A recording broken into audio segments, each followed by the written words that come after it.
बाळासाहेबांच्या तमाम शिवसैनिकांना तुमच्या ह्या अनिश गाढवेचा, बाळासाहेबांच्या लहानशा शिवसैनिकाचा आणि शिवसेनेच्या प्रवक्त्याचा मानाचा जय महाराष्ट्र। आजचा हा व्हिडिओ आम्हा सर्वसामान्य मराठी माणसाच्या डोळ्यामध्ये अंजन घालणारा व्हिडिओ आहे। कारण लक्षात घ्या, आम्हाला अभिमान बाळगावाच लागेल आपल्या राज्याविषयी, आपल्या मातृभूमीविषयी, आपल्या या कर्मभूमीविषयी, आपल्या या महाराष्ट्राविषयी। आम्हा सर्वसामान्य मराठी माणसाला हा अभिमान बाळगावाच लागेल। कारण एक गोष्ट शिकून घ्या या व्यापाऱ्यांकडनं, होय या व्यापाऱ्यांकडनं एक गोष्ट आपल्याला चांगलीच शिकावी लागेल। कशा प्रकारे महाराष्ट्रात राहून, महाराष्ट्राचं खाऊन, महाराष्ट्राचं पिऊन, महाराष्ट्रात पैसा कमवून आपल्या राज्याविषयी, आपल्या मातृभूमीविषयी, आपल्या जन्मभूमीविषयी कशा प्रकारचा अभिमान बाळगला जातो, तुम्हाला याची काही उत्तम उदाहरणं आज मी इथे प्रस्तुत करणार आहे। तुमच्या समोर मी काही व्हिडिओज दाखवणार आहे।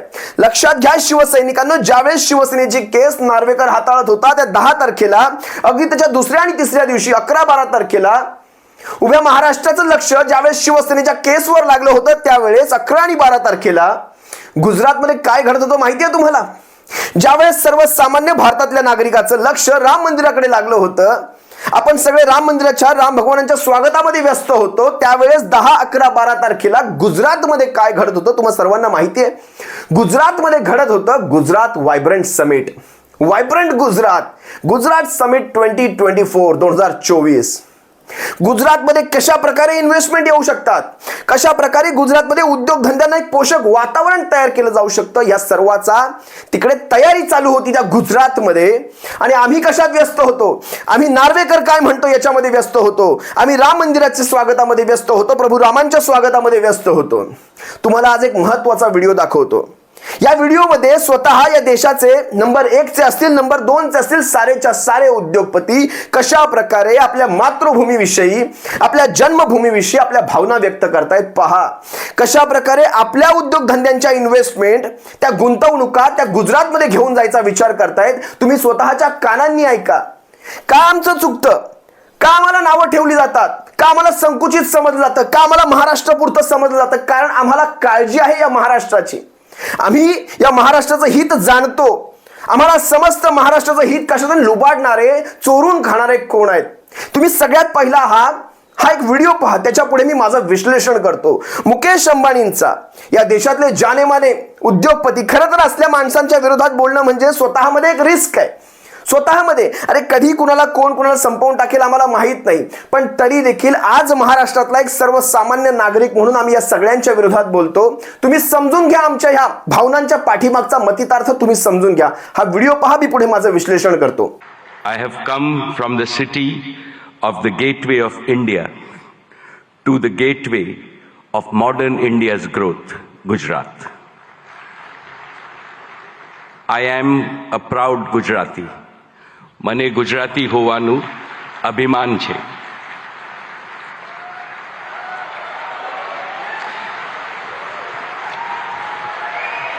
When foreigners think of new India, they think of a new Gujarat, Navu Gujarat. How did this transformation happen? Because of one leader, our beloved leader who has emerged as the greatest global leader of our times. And he is Shri Narendra Bhai Modi, the most successful Prime Minister in India's history.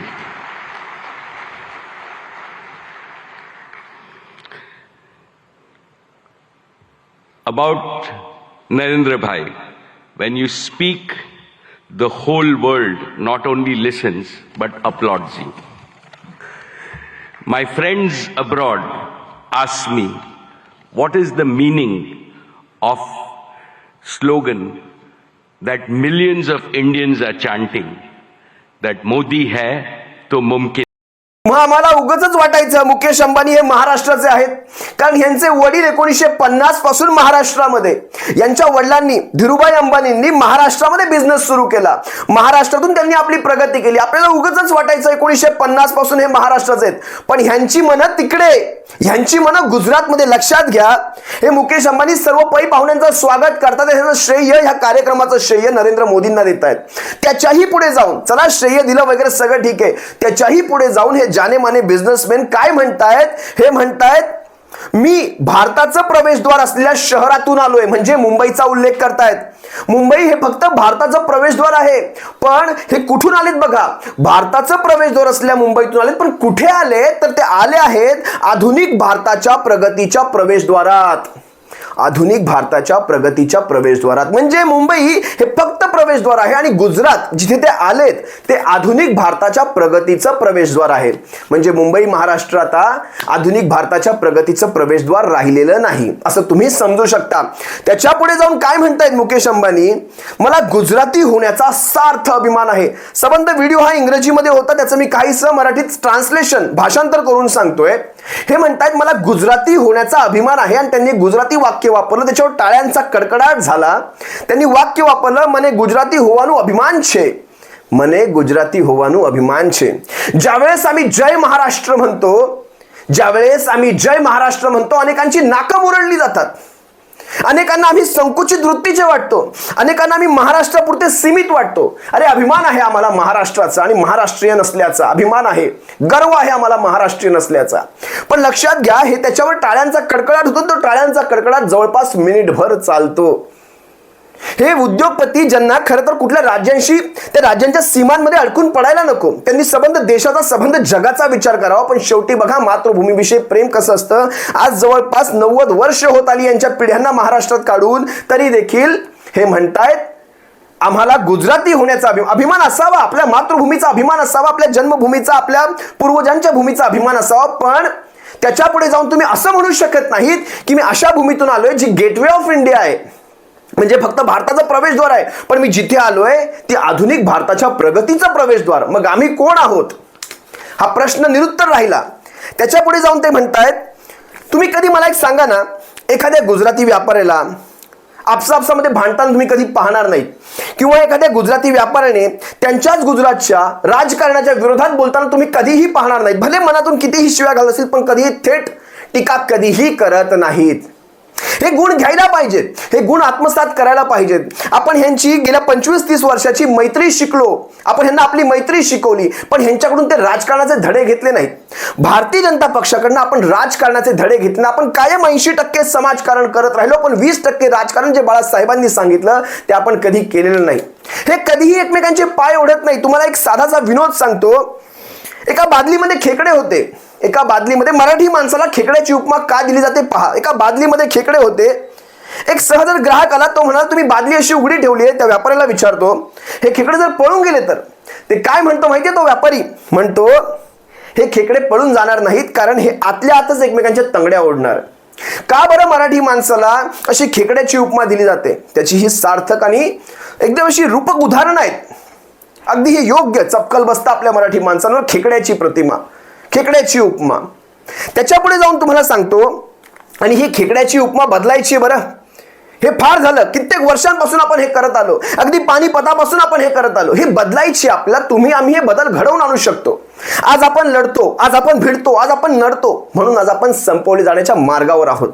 पण कधी एकत्र येणार मराठी माणसा, तू कधी एकत्र येणार? काहीतरी स्वतःच्या मनाला विचार, हा प्रश्न।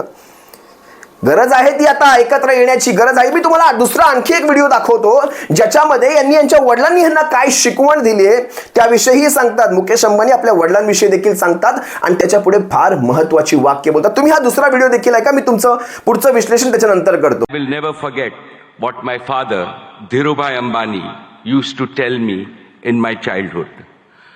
Gujarat is your Matrubhumi and Gujarat should always remain your Karm Bhumi. Today, let me declare yet again, Reliance was, is and will always remain a Gujarati company. Each of Reliance's business is striving to fulfill the dreams of my 7 crore fellow Gujaratis. Reliance has invested over $150 billion, that is 12 lakh crores, in creating world-class assets and capacities across India in the last 10 years. Of this, more than 1/3 has been invested in Gujarat alone. दुसऱ्या इंग्रजी व्हिडिओमध्ये मुकेश अंबानी म्हणतात, मला माझे वडील लहानपणी कायम सांगायचे आणि ते वाक्य मी कधीही विसरणार नाही. लक्षात घ्या काय म्हणतात. मला माझे वडील म्हणजे धीरूभाई अंबानी सांगायचे, ते वाक्य मी कधीही विसरणार नाही, की गुजरात ही फक्त तुझी मातृभूमी नाही. गुजरात ही फक्त मातृभूमी नाही तर ती तुझी कर्मभूमी पण असली पाहिजे. आता तुम्हाला विचार पडेल की कर्मभूमी कशी काय, ते आधीच गुजरातचे आहेत त्यामुळे मग त्यांची कर्मभूमी तीच असली पाहिजे. पण तसं नाहीये. मी मगाशी तुम्हाला सांगितलं 1950 पासून धीरूभाई अंबानी मुंबई महाराष्ट्रात आहेत.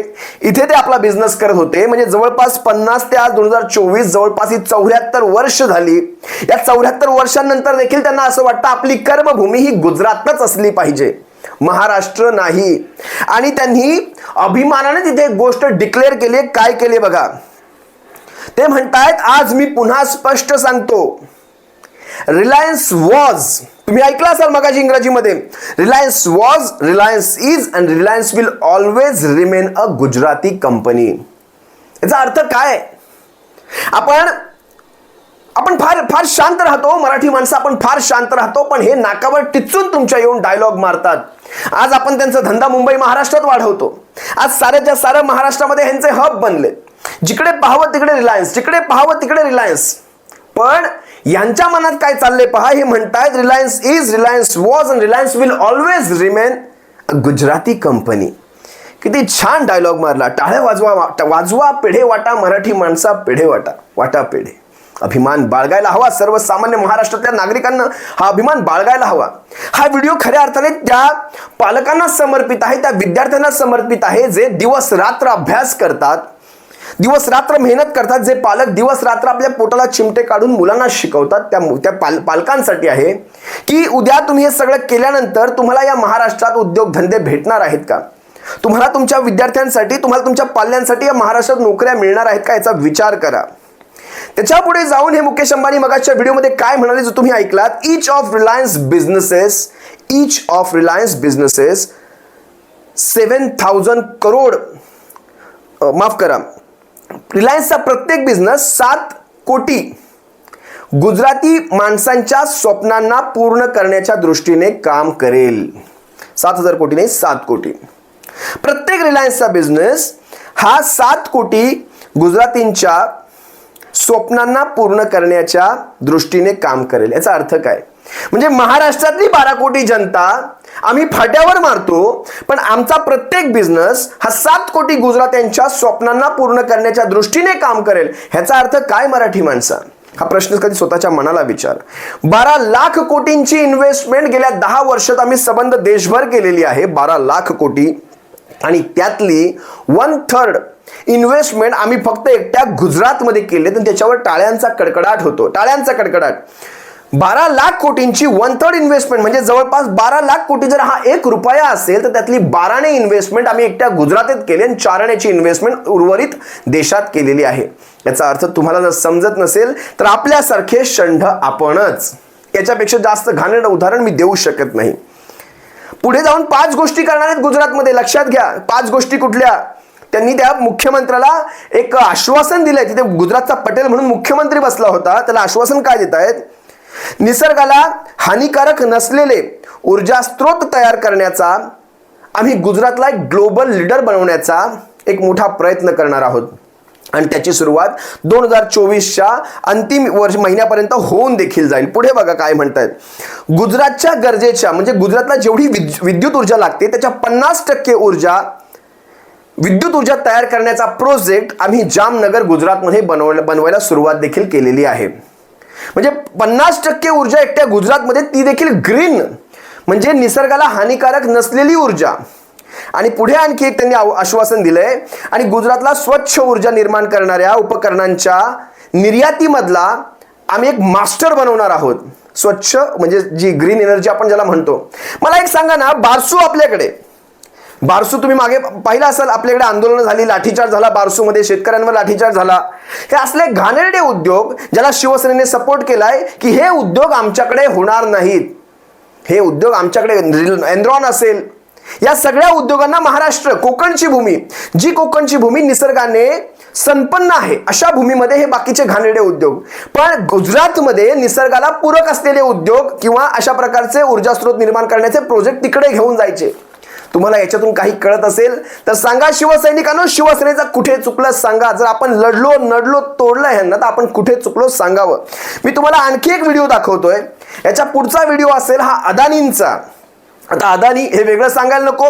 महाराष्ट्रामध्ये या अदानीच्या विजेच्या विरोधात आपण किती आंदोलनं केली आहेत. अगदी काल परवा झालेला शिवसेनेचा धारावी पुनर्विकासाचा एक मोर्चा आपण पाहिला असाल.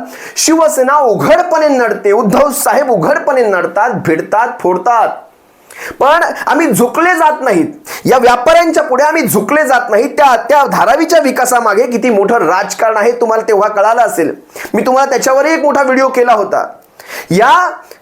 या अदानींनी आपल्या महाराष्ट्रापेक्षा गुजरातला कशा प्रकारचं एक झुकतं माप दिले तुम्हाला ऐकायचंय. तुम्ही हा व्हिडिओ एकदा पहा, मी पुढे माझं विश्लेषण करतो. Over the next 5 years, the Adani Group will invest over rupees 2 lakhs crore in Gujarat, thereby creating over 100,000 direct and indirect jobs. I am grateful for your support. It is my commitment that I will do my part to contribute to a Viksit Gujarat. Thank you. Jai Jai Garvi Gujarat. Jai Hind. व्हिडिओमध्ये अदानी स्पष्टपणे सांगतायत जवळपास 2 लाख कोटींची गुंतवणूक आम्ही गुजरातमध्ये करणार आहोत आणि जवळपास 1 लाख रोजगार म्हणजे डायरेक्ट असतील इनडायरेक्ट असतील हे रोजगार गुजरातमध्ये आम्ही निर्माण करणार आहोत. किती सुंदर. टाळ्या वाजवा, पेढे वाटा मराठी माणसांनो. कारण आपल्याला स्वागत करायला हवं. गुजरातचा विकास होतोय आणि या सगळ्याचे भागीदार कोण आहेत माहितीये तुम्हाला मी आणखी एक व्हिडिओ दाखवतो.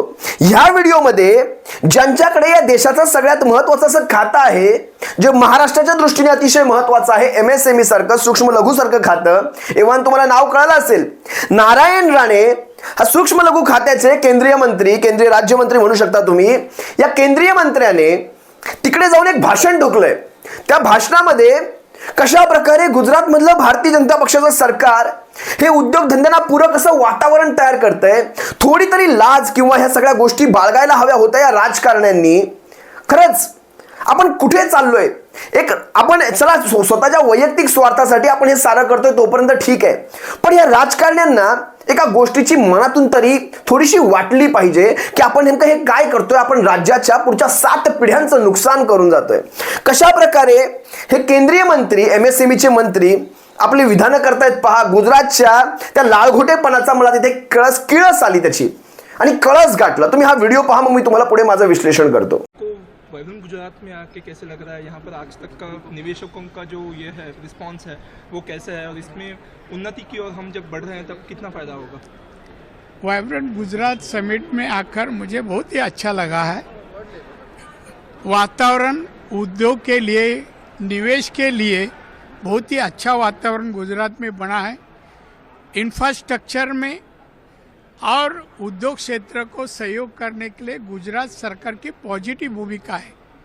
गुजरात ने अभी तक जो तरक्की की देश के कंपेयरिंग अनदर स्टेट, तो गुजरात एक विकास का एक मॉडल बन सकता है, इंडस्ट्री ग्रोथ का एक मॉडल बन सकता है और आज है भी. पंतप्रधान जी ने 2047 तक शताब्दी के वक्त भारत आत्मनिर्भर बनेगा, महासत्ता बनेगा, ऐसा जो घोषणा की है, मैं बोलता हूँ फुलफिल करने के लिए गुजरात सबसे आगे है. गुजरात उद्योग और व्यापार के लिए एक सकारात्मक माहौल उपलब्ध है, जिसके कारण पिछले वर्ष देश के कुल निर्यात में से लगभग 33% निर्यात गुजरात राज्य में हुआ है. आज अगर हम MSME की बात करें तो गुजरात में लगभग 16 lakh registered MSME industry ecosystem का हिस्सा है. व्हिडिओ पाहिल्यानंतर तळपायची आग मस्तकात जाते. या MSME मंत्र्याला, या केंद्रीय मंत्र्याला 21 तोफांची सलामी तर बनतेच, नक्कीच बनते. 21 तोफांची सलामी ही द्यावीच लागेल. इतक्या सुंदर प्रकारे गुजरातचे आणि भारतीय जनता पक्षाचे गुण गायल्याबद्दल 21 तोफांची सलामी यांना बनते. हकदार बनतात, हे हकदार बनतात. विचार करा शिवसैनिकांनो, ज्या खात्यातून महाराष्ट्रामध्ये कित्येक नोकऱ्या रोजगार धंदे उपलब्ध करता आले असते, त्या खात्याचा उपयोग कशासाठी केला जातो? सकाळ संध्याकाळ प्रेस कॉन्फरन्स घ्यायची आणि शिवसेनेच्या विरोधात गरळ ओकायची, ओकत राहायचं फक्त, यासाठी केला जातो. दुर्दैव आहे आपल्या महाराष्ट्राचं. यांच्याकडे जे एनर्जीचे प्रोजेक्ट बनणार आहेत ते वाइंड एनर्जी, सोलार एनर्जी म्हणजे हवेपासून ऊर्जा तयार करणं किंवा सूर्यप्रकाशापासून ऊर्जा तयार करणं, म्हणजे अशा स्वच्छ ऊर्जा स्रोतांपासून इकडे ऊर्जा तयार केली जाणार, आपल्याकडे अणुऊर्जा. हा विचार, हा फरक आहे. हा आपल्या राज्यकर्त्यांच्या पोटेन्शियल मध्ये फरक आहे. तुम्ही नाकारते आहात. आणि ज्या वेळेस या सगळ्यांच्या आड, लक्षात घ्या, तुम्हाला मी काय महत्वाचं सांगतो आता, या सगळ्यांच्या आड शिवसेनेचं सरकार येत होतं. ज्यावेळेस यांचा बुलेट ट्रेनचा प्रोजेक्ट, त्याचं जमीन हस्तांतरण शिवसेनेच्या सरकारच्या काळात अगदी स्लो झालं होतं. कारण आम्हाला गरज नाही त्या बुलेट ट्रेनच्या प्रोजेक्टची, आम्हाला गरज नाही त्या गुजरात वडोदरा हायवेची. ज्याला गरज आहे त्याने पैसा खर्च करा, ज्याला गरज आहे त्याने इन्व्हेस्टमेंट करा आणि त्याने स्वतःचा पैसा खर्च करा. महाराष्ट्राच्या कोट्यातून 70% पैसा आणि गुजरातच्या कोट्यातून 30% पैसा. जिकडे महाराष्ट्रात हा प्रोजेक्ट 30% होतोय, तिकडे आम्ही 70%चा खर्च करायचा. कशासाठी करायचा? आमच्या त्या आदिवासी बांधवांच्या, पालघरच्या असतील, ठाण्याच्या आदिवासी बांधवांच्या जमिनींचं हस्तांतरण अगदी बळजबरीने केलं गेलं. जसं शिवसेनेचं सरकार पडलं तसं ह्यांनी मला वाटतं जवळपास 2 ते 3 आठवड्यातच हे सारं अधिग्रहण पूर्ण केलं, जे शिवसेनेच्या सरकारच्या काळात बरोबर ह्यांना कात्री मारली होती. पण नाही, यांना यासाठीच सरकार उलथवायची होती. लक्षात घ्या मला काय सांगायचंय.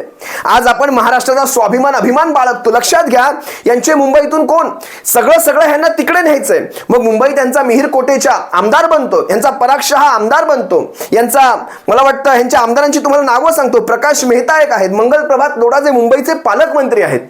ही अशी माणसं, बरं मनोज कोटक सरकार ह्यांचा खासदार बनतो मुंबईतनं.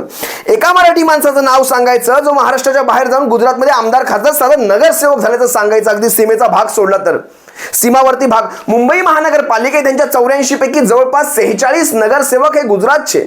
माझा गुजराती माणसाला विरोध नाही, माझा गुजराती म्हणजे त्या प्रांताला विरोध नाही, त्या भाषेला विरोध नाही. माझा जो विरोध आहे, हा विरोध आहे त्या प्रवृत्तीला. लक्षात घ्या, आज 46 नगरसेवक तुमचे गुजराती. शिवसेनेच्या जवळपास 84 आणि त्याच्यानंतर काही नवीन आलेले त्यांच्या 93 नगरसेवकांपैकी शिवसेनेचे फक्त 2 नगरसेवक हे परप्रांतीय आहेत. बाकी सारेच्या सारे नगरसेवक शिवसेनेचे मराठी. फरक बघा तुम्ही, फरक जाणून घ्या. फरक मला नेमकं काय सांगायचंय. या सगळ्या गोष्टी पाहता मागेही तुम्ही पाहिलात, योगी आदित्यनाथ आले, त्यांना बॉलिवूड तिकडे न्यायचा होता, उत्तर प्रदेशात न्यायचा होता. मला वाटतं गुजरातच्या मुख्यमंत्री, त्या महिला मुख्यमंत्री आले, त्यांना हिरे बाजार आणि तो नेला देखील त्यांनी. हिरे बाजार नेला, IFSC नेलं, तुमचं JNPT जात आहे, सगळं एअर इंडिया गेलं, वेस्टर्न रेल्वे गेलं, सगळंच्या सगळं घेऊन जात आहेत. भविष्यात या मुंबई महाराष्ट्रातनं सारेच्या सारे आपल्या सारे MIDC ओस पडतात, मुंबईची BKC ओस पडते. आपण काय करणार? आपलं हे महत्व अशा प्रकारे खच्चीकरण केलं जाणार, हळूहळू एक आणि त्याला पूरक वातावरण हे असली मिंधे सरकार करत आहेत. याच्या पलीकडे जाऊन मी काहीच सांगू शकत नाही. जर ह्याच्यातूनही आपण धडा घेऊ शकत नसेल तर आपलं काहीही खरं नाही. तुर्तास मी इतकंच बोलतो आणि इथेच थांबतोय. ज्यावेळेस आपण राम मंदिराच्या नार्वेकरांच्या केसचं वातावरण होतं, त्यावेळेस गुजरातमध्ये समिट घडत होता, व्हायब्रंट गुजरातचा, आणि इन्व्हेस्टमेंट कशा आणल्या जातील गुजरातमध्ये याचा प्रयत्न केला जात होता. याच्यातून आपण जो घ्यायचा आहे तो बोध घ्यावा आणि ह्याच्यातून तरी सुधरावं. जय हिंद, जय महाराष्ट्र. काळजी घ्या शिवसैनिकांनी.